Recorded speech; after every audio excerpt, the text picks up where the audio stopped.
Hey Rhody, I'm Elise Major. And I'm Jenna Kaplan, and this is Hey Rhody Weekly, where we bring the pages of our magazines to life.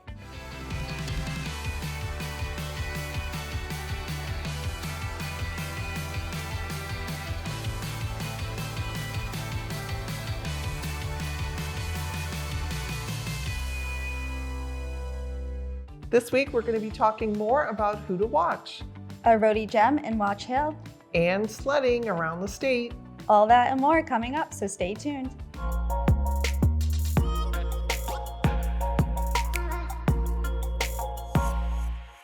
So for this week, we are talking about two more Who to Watch nominees, right? Yeah, or I always say it like class of 2025. I like that. Yeah. So this week we're going to talk about two new people that are part of our Who to Watch Honoree program. The first one is Dr., and I'm probably going to say this wrong, Dr. Jacqueline Christophe-Hoyt. I'm not sure, H-A-Y-O-T. She, and I'm going to read her job title exactly, is the Executive Director of Professional and Executive Business Education at the University of Rhode Island, and College of Business, sorry. So what she does is she works with the URI College of Business on employee professional development. She runs professional development programs, a lot of continuing education type of stuff. I believe she's kind of plugged into a bunch of different programs at the College of Business, helping to further the training that people get for their actual workforce training, which is, I think, is something that gets missed a lot in most education scenarios. They teach you like the science of what you're doing and then not how to actually apply that in the workforce. So the programs that she is running, I believe, are huge for workforce development and the future of the workforce in Rhode Island. And then the second person that we're talking about today, again, I'm going to look at it exactly, is David DiFrancesco. And David is the co-founder of RI Farm Incubator, and he's the farm manager of Shuatuck Farm. I found this really interesting, and I think I was one of the people that like really pushed for this because I thought the idea was very different. You see a lot of, well, not a lot, but they popped up quite a bit in the last few years of the restaurant incubators that have kind of sprung up all over the state and provide a place for restaurant entrepreneurs and owners to not have to struggle with the immediate overhead of like a brand new kitchen and fridges and all of this crazy overhead that you have to deal with. And the same thing happens with farmers and people who want to get into farming. And it might be even more extreme because if you're going to have even a remotely successful farming business, you need quite a lot of land. You either have to rent that or own it. It has to be not just any land, it has to be good growable land. And then all of the other stuff surrounding it, all the business licensing and the food licensing and places to store what you just processed and the whole 9 yards. And the farm incubator gives people like a place to kind of step into and start to figure things out and learn from people who know what they're talking about. And there really is, and I think we gloss over it a bit, even though there is more attention being put on it now. There's so much importance in the farming industry, not just in Rhode Island, but in the United States as a whole. It's a kind of a profession that's falling off and people are moving more indoors and behind computers. And computers don't make your food. So this couldn't be any more important. And I'm really happy that we had him on board this year. I found him incredibly interesting. He was the only person to wear Crocs for his photo shoot, which I'm sure his wife loved.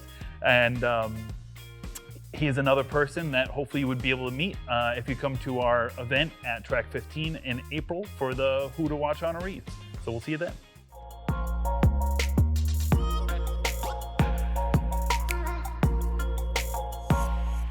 So we're going to talk about the Rhody gem for this month in Rhode Island is OMO Jewels and Gifts.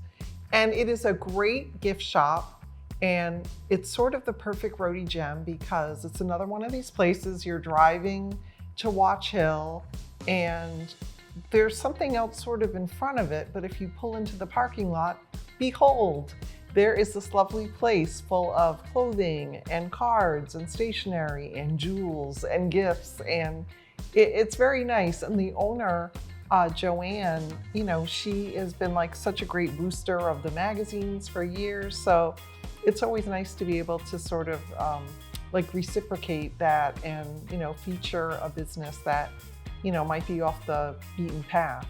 Also, I know people think of Watch Hill just in the summertime, and most of the stores do close, but this is not part of that Bay Street strip. It's just on its own little place, and it's open all year.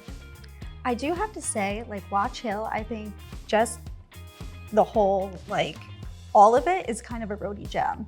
Oh, I agree. You I know? lived in Rhode Island for like years before I even knew what Watch Hill was. I found it just like looking for like a merry-go-round to go to with my boys.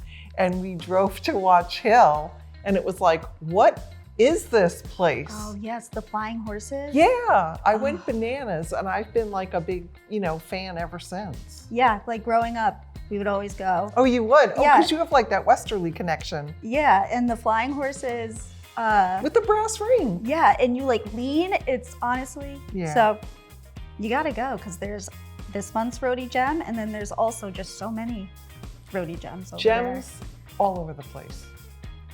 And photo potential everywhere. That's why I go there. Yeah, the beaches, the lighthouse, the Oh, yeah. main streets, it's all very photogenic. So if you want to go and spend some time on the ocean side, maybe hit a little gift store, check something out at OMO Jewels and Gifts, and get some good photos. And there's great restaurants down there. There's tons to do. Rhode Islanders, is your home ready for winter? Rhode Island Energy is offering no-cost home energy assessments to help you prepare for the cold months ahead.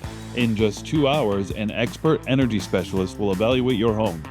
In addition to personalized energy efficiency recommendations, you may receive no-cost energy-saving devices like thermostats, up to 100% off approved insulation upgrades, no-cost air sealing to eliminate drafts, big rebates on high-efficiency heating equipment, or 0% financing options for improvements. Start saving energy and money before winter comes. Call 1-888-633-7947 to schedule your no-cost home energy assessment.